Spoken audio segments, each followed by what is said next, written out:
মেয়ের এক্সাম চলছে, তাই অনেক ব্যস্ত সময় পার করছি। সন্তানের পরীক্ষার সময় মায়েদের কি পরিমাণ ব্যস্ততা বেড়ে যায় সেটা একমাত্র মায়েরাই জানেন। এত বেশি ব্যস্ত ছিলাম যে আজকে সকালে আমি নাস্তাও বানাতে পারিনি, কারণ মেয়েকে সকাল সকাল ঘুম থেকে উঠিয়ে পড়াগুলো রিভিশন দিয়ে তাকে রেডি করিয়ে স্কুলে পাঠিয়ে দিয়েছি। সে তার বাবার সঙ্গে স্কুলে গিয়েছে। তারা বাবা মেয়ে অল্প পরিমাণে দুধ দিয়ে চিড়া নাস্তা করে চলে গিয়েছে।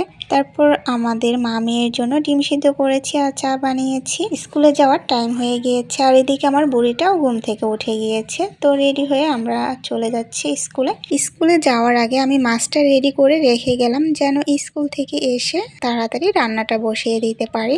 স্কুল থেকে এসে রান্নার ব্যবস্থা করে নিচ্ছিলাম, ফাঁকে ওদেরকে নুডলস রান্না করে দিয়েছি। সবকিছু রেডি করে নিয়েছি, এখন রান্না বসাবো। তারপর দেখি একদমই গ্যাস নেই, টিপ টিপ করে চুলাটা জ্বলছে। এক চুলায় কোনো রকম রান্না হবে, বাট তেমন হবে না। তারপর আর কি করার, যাই হোক এক চুলার মধ্যেই রান্না করে নিচ্ছিলাম। সত্যি বলতে যখন অনেক বেশি তাড়া থাকে তখন কোনো না কোনো ভাবে সেই কাজে দেখা যায় আরো ব্যাঘাত ঘটে। আজ এই পর্যন্তই, আল্লাহ হাফেজ।